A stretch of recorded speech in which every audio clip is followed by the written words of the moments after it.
Hello friends. कैसे हैं आप सभी लोग। आशा करता हूँ आप सभी अच्छे होंगे। आज दोस्तों मैं आपके लिए एक ऐसा टॉपिक लेके आया हूँ जिसमें एग्जाम में ज़्यादातर क्वेश्चन आ चुके हैं। मैं आपसे वही क्वेश्चन डिस्कस करूँगा जो ज़्यादातर आए हैं। और टॉपिक आज का है महात्मा बुद्ध। महात्मा बुद्ध से जुड़े हुए जितने प्रश्न एग्जाम में आज तक आ चुके हैं, इम्पोर्टेंट प्रश्न वही मैं आपसे साझा करूँगा, आपको बताऊँगा। तो चलिए शुरू करते हैं। महात्मा बुद्ध से जुड़े हुए महत्वपूर्ण जीवन परिचय से जुड़े प्रश्न। महात्मा बुद्ध का जन्म कब और कहाँ हुआ था? ये महात्मा बुद्ध का जन्म कब और कहाँ हुआ था? तो इसका उत्तर है 563 ईसा पूर्व में लुम्बिनी, जो वर्तमान नेपाल में स्थित है, वहां पर महात्मा बुद्ध का जन्म हुआ था। उनके बचपन का क्या नाम था? ये क्वेश्चन बहुत ज्यादा आ चुका है। उनके बचपन का नाम सिद्धार्थ गौतम था। महात्मा बुद्ध के पिता और माता का क्या नाम था? तो महात्मा बुद्ध के पिता शुद्धोधन थे, माता का नाम महामाया था। ये भी क्वेश्चन कई बार आ चुका है। बुद्ध का पालन पोषण किसने किया था? ये क्वेश्चन कई बार आ जाए। इसमें जो भी क्वेश्चन है बहुत ही इंपॉर्टेंट है। अगर आप ये याद कर लेते हैं तो महात्मा बुद्ध से आपका टॉपिक क्लियर हो जाएगा। बुद्ध का पालन पोषण किसने किया था? तो उनकी जो सौतेली माता थी, या मौसी कह सकते हैं, महामाया की जो बहन थी, तो उन्होंने ही इनका लालन पोषण किया था। उनका नाम था गौतमी। महात्मा बुद्ध का विवाह किससे हुआ था? तो महात्मा बुद्ध का विवाह यशोधरा से हुआ था। उनके पुत्र का क्या नाम था? ये कई बार पूछा जा चुका है। तो महात्मा बुद्ध के जो पुत्र थे उनका नाम था राहुल। अब यहाँ पर दूसरा है ज्ञान प्राप्ति और धर्म प्रचार से जुड़े हुए प्रश्न जो एग्जाम में आ चुके हैं। महात्मा बुद्ध ने कितने वर्ष की आयु में गृह त्याग किया? जिसे गृह त्याग जो उन्होंने किया था उसे बौद्ध धर्म में महाभिनिष्क्रमण बोलते हैं। एक क्वेश्चन ऐसे भी बन जाता है कि महात्मा बुद्ध की गृह त्याग की घटना को क्या कहते हैं? तो इसे कहते हैं महाभिनिष्क्रमण। तो महात्मा बुद्ध ने गृह त्याग 29 वर्ष की आयु में किया था। महात्मा बुद्ध ने महाभिनिष्क्रमण 29 वर्ष की आयु में कर दिया था। उन्होंने ज्ञान की प्राप्ति कहाँ की थी? तो महात्मा बुद्ध को ज्ञान की प्राप्ति बोध गया, जो बिहार में स्थित है, एक पीपल के वृक्ष के नीचे हुई थी। महात्मा बुद्ध ने ज्ञान प्राप्ति के बाद पहला उपदेश कहाँ दिया था? तो महात्मा बुद्ध ने पहला उपदेश सारनाथ, जो वाराणसी, वहीं पर अपना पहला उपदेश दिया था। तो ये एग्जाम में पूछा चुका है। ज्ञान प्राप्ति के बाद पहला उपदेश कहाँ दिया? तो ये सारनाथ सही उत्तर हो जाता है। उनके पहले उपदेश को क्या कहा जाता है? जो महात्मा बुद्ध का पहला उपदेश था उसे क्या कहते हैं? बौद्ध धर्म। तो बौद्ध धर्म में महात्मा बुद्ध के पहले उपदेश को धर्म चक्र प्रवर्तन कहते हैं। क्या कहते हैं? धर्म चक्र प्रवर्तन। महात्मा बुद्ध ने अपने उपदेश किस भाषा में दिए थे? तो ये महात्मा बुद्ध ने अपने उपदेश पाली भाषा में दिए थे। कौन सी भाषा में दिए थे? पाली भाषा में। उन्होंने अपने शिष्यों का संघ कहाँ स्थापित किया? अगर क्वेश्चन पूछा जाता है महात्मा बुद्ध ने अपने का संघ कहाँ स्थापित किया, तो महात्मा बुद्ध ने अपने शिष्यों का संघ राजगृह में स्थापित किया था। बौद्ध धर्म के सिद्धांत से जुड़े हुए प्रश्न जो एग्जाम में आ चुके हैं। महात्मा बुद्ध ने कितने आर्य सत्य बताए थे? तो इसका उत्तर है महात्मा बुद्ध ने 4 आर्य सत्य बताए थे। कौन कौन से थे? दुख, दुख समुदाय, दुख निरोध, दुख निरोध गामिनी प्रतिपदा। ये आपको याद रखना है। दुख, दुख समुदाय, दुख निरोध, दुख निरोधगामिनी प्रतिपदा। ये 4 आर्य सत्य बताए थे उन्होंने। महात्मा बुद्ध ने किस मार्ग को अपनाने की सलाह दी? तो उत्तर है महात्मा बुद्ध ने अष्टांगिक मार्ग को अपनाने की सलाह दी। इसमें अष्टांगिक मार्ग में क्या आता है? सम्यक दृष्टि, सम्यक संकल्प, सम्यक वाणी, सम्यक कर्म, सम्यक आजीविका, सम्यक प्रयास, सम्यक स्मृति, सम्यक समाधि। तो ये आपको याद रखना है। 8 मार्ग हैं। बौद्ध धर्म में संघ की स्थापना का उद्देश्य क्या था? बौद्ध धर्म में स्थापना क्यों की गई? बौद्ध धर्म के प्रचार और अनुयायियों को शिक्षा देने के लिए, इसलिए संघ की स्थापना की गई। जो बौद्ध धर्म से जुड़ना चाहते हैं, जो प्रचार करना चाहते हैं, जो अनुयायी हैं, उनको शिक्षा दी जाए बौद्ध धर्म में क्या क्या है। ये संघ की स्थापना की गई थी। अब यहाँ पे नेक्स्ट पॉइंट आ जाता है महापरिनिर्वाण और प्रभाव से जुड़े प्रश्न। महापरिनिर्वाण किसे कहते हैं? तो जो महात्मा बुद्ध का जो जैसे उनकी मृत्यु हो गई थी उसे ही महापरिनिर्वाण कहते हैं बौद्ध धर्म में। तो ये कब हुआ था और कहाँ हुआ था? तो 483 ईसा पूर्व में, 483 ईसा पूर्व में महात्मा बुद्ध को कुशीनगर उत्तर प्रदेश में महापरिनिर्वाण प्राप्त हुआ। महात्मा बुद्ध के प्रमुख अनुयायी कौन थे? तो इनके प्रमुख अनुयायी थे महात्मा बुद्ध के आनंद, पाली, महाकश्यप, तारपुत्र, मौदगल्यायन। आपको याद रखने हैं। महात्मा बुद्ध के प्रमुख अनुयायी कौन कौन थे? आनंद, उपाली, महाकश्यप, तारपुत्र, मौदगल्यायन। 5 ये अनुयायी थे प्रमुख। बौद्ध धर्म के प्रमुख ग्रंथ कौन कौन से हैं? तो बौद्ध धर्म के प्रमुख ग्रंथ हैं त्रिपिटक। त्रिपिटक में ही आते हैं विनय पिटक, सुत्त पिटक, अधम्म पिटक। त्रिपिटक में कौन कौन से आते हैं? विनय पिटक, सुत्त पिटक और अभिधम्म पिटक। ये बौद्ध धर्म के प्रमुख ग्रंथ हैं। बौद्ध धर्म के प्रचार में किस राजा का विशेष योगदान था? तो बौद्ध धर्म के प्रचार में सबसे ज्यादा योगदान सम्राट अशोक का था। ये आपको याद। बौद्ध धर्म कितने प्रमुख संप्रदाय में बटा हुआ है? तो बौद्ध धर्म 2 संप्रदायों में बटा हुआ है। एक है हीनयान और एक है महायान। ये संप्रदायों में है, 2 संप्रदायों में है, हीनयान और महायान। महात्मा बुद्ध का जन्म किस वंश में हुआ था? तो ये शाक्य वंश में हुआ था। आपको याद रखना है, महात्मा बुद्ध का जन्म शाक्य वंश में हुआ था। महात्मा बुद्ध के जन्म के समय कौन से महापुरुष ने उनके विषय, तो भविष्य के विषय के बारे में भविष्यवाणी किसने की थी? महात्मा बुद्ध के जन्म के समय कौन से महापुरुष ने उनके भविष्य के विषय में भविष्यवाणी की थी? तो ये थे अष्टक ऋषि। महात्मा बुद्ध के बारे में भविष्यवाणी किसने की थी? अष्टक ऋषि या असित ऋषि भी आ जाता है कभी कभी। तो ये आपको याद रखना है। उन्होंने कहा था या तो ये एक बहुत बड़ा योगी बनेगा या एक बहुत बड़ा सम्राट बनेगा। ये अष्टक ऋषि या असित ऋषि कहा था।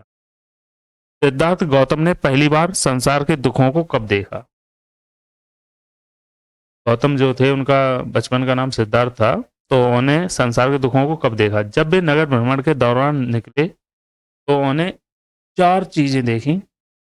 इसमें एक वृद्ध को देखा, एक रोगी को देखा और एक मृत व्यक्ति को देखा और एक सन्यासी को देखा। ये भी क्वेश्चन पूछा जाता है। महात्मा बुद्ध ने ज्ञान प्राप्ति से पहले किन किन साधकों के साथ तपस्या की थी? तो महात्मा बुद्ध हैं, इन्हें ज्ञान प्राप्ति बहुत लंबे अंतराल के बाद हुई है। इससे पहले उन्होंने कई लोगों से मिले, कई लोगों के साथ तपस्या भी की। तो उसमें यही क्वेश्चन बना है किन किन साधकों के साथ तपस्या की थी? तो उन्होंने अलार कलाम और उद्दक रामपुत के साथ तपस्या की थी, लेकिन वहां भी इन्हें कोई सफलता नहीं, कोई ज्ञान प्राप्त नहीं। सिद्धार्थ गौतम ने कितने वर्षों तक कठिन तपस्या की थी? 6 वर्षों तक सिद्धार्थ गौतम ने कठिन तपस्या की, लेकिन उन्हें ज्ञान की प्राप्ति नहीं हुई। बुद्ध के शिष्य आनंद कौन थे? बुद्ध के प्रिय शिष्य और चचेरे भाई थे आनंद। चचेरे भाई थे, ये इनके प्रिय शिष्य। बौद्ध धर्म के प्रमुख सिद्धांत और शिक्षाएं। महात्मा बुद्ध ने मध्यम मार्ग की अवधारणा क्यों दी थी? ये भी क्वेश्चन बनता है कि किसने मध्यम मार्ग की अवधारणा दी? तो ऑप्शन दे देता है। तो ये महात्मा बुद्ध ने मध्यम मार्ग की अवधारणा दी। उत्तर है इसका मध्यम मार्ग क्यों दिया? अत्यधिक सुखवाद और कठोर तपस्या के बीच संतुलित जीवन जीने के लिए। बहुत से लोग कहते हैं कठोर तपस्या की तो आपको ज्ञान की प्राप्ति होगी, तो उन्होंने कहा नहीं है, नहीं है। और अत्यधिक सुखवाद और इनके सामंजस्य बैठाने के लिए उन्होंने मध्यम वर्ग। पंचशील क्या है? बौद्ध धर्म में नैतिक आचरण के 5 नियम बनाए गए हैं, जिन्हें पंचशील कहते हैं। बौद्ध धर्म के अनुसार निर्वाण का क्या अर्थ है? तो मैंने अभी आपको बताया था, महापरिनिर्वाण जो प्राप्त हुआ था महात्मा बुद्ध को कुशीनगर उत्तर प्रदेश में, तो उसी के बारे में पूछा। निर्वाण किसे कहते हैं? जन्म और मृत्यु के चक्र से मुक्ति। जैसे हिंदू कहा जाता है कि मोक्ष की प्राप्ति हो, ये बौद्ध धर्म में निर्वाण कहा जाता है। महात्मा बुद्ध ने अहिंसा का अर्थ क्या बताया? किसी भी जीव को शारीरिक या मानसिक रूप से कष्ट न देना, इसे ही अहिंसा कहते हैं। महात्मा बुद्ध के अनुसार करुणा और मैत्री का क्या महत्व? महात्मा बुद्ध के अनुसार करुणा वो है दूसरों के दुख को समझना और मदद करना, ये करुणा कहते हैं। और मदद। मैत्री किसे कहते हैं? सभी के प्रति प्रेम और मित्रता रखना, किसे कहते हैं? सभी के प्रति प्रेम और मित्रता रखना। त्रिरत्न क्या है? कभी ऐसा आ जाता है त्रिरत्न क्या है, और कभी आ जाता है थ्री ज्वेल्स किसे कहते हैं, या थ्री ज्वेल्स का संबंध किस धर्म से है? तो ये बौद्ध धर्म। त्रिरत्न का संबंध बौद्ध धर्म से, और थ्री ज्वेल्स का भी संबंध बौद्ध धर्म से है। त्रिरत्न क्या है? बुद्ध, धम्म और संघ। बुद्ध, धम्म कहते हैं धर्म काय को, ये थ्री ज्वेल्स हैं, बुद्ध, धम्म और संघ। ये आपको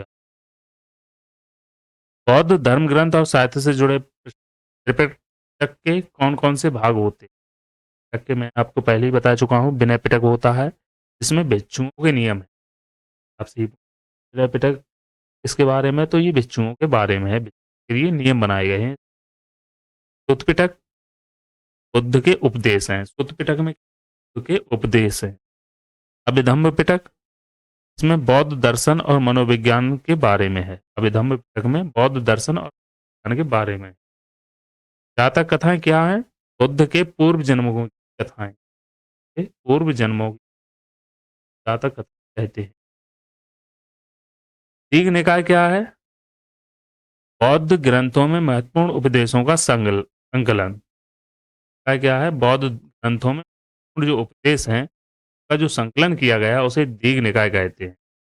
महावंश और दीपवंश किससे संबंधित हैं? तो महावंश और दीपवंश जो है श्रीलंका में बौद्ध धर्म के इतिहास से आपको इतना याद रखना है, श्रीलंका में बौद्ध धर्म के इतिहास से महावंश और दीपवंश। बौद्ध धर्म के प्रचार और प्रभाव से जुड़े प्रश्न।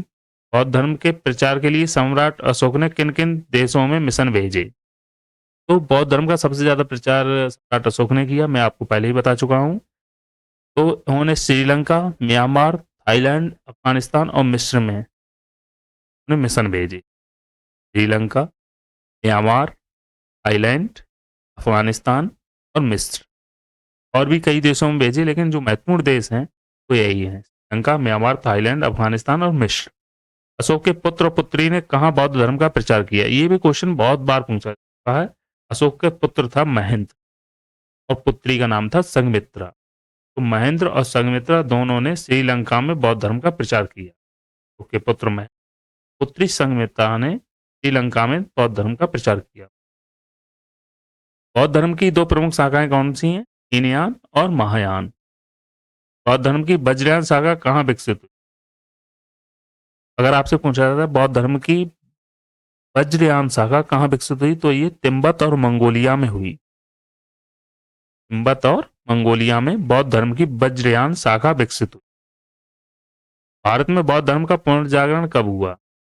भारत में बौद्ध धर्म का पुनर्जागरण 20वीं शताब्दी में डॉक्टर भीमराव अम्बेडकर द्वारा हुआ। बौद्ध धर्म का प्रभाव किस किस क्षेत्र में देखा जाता है? तो बौद्ध धर्म का प्रभाव कला, स्थापत्य, मूर्तिकला और धर्म और दर्शन में देखा जाता है। बौद्ध धर्म का प्रभाव कला, स्थापत्य, मूर्तिकला, धर्म और दर्शन में देखा जाता है।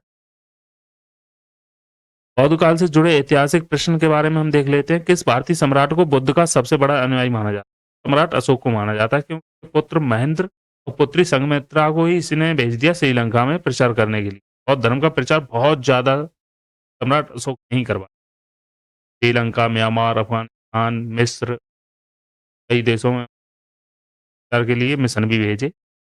भारत में प्रथम बौद्ध परिषद कब और कहाँ हुई थी? तो भारत में प्रथम बौद्ध परिषद 483 ईसा पूर्व में राजगृह में हुई थी। अध्यक्ष थे महाकश्यप।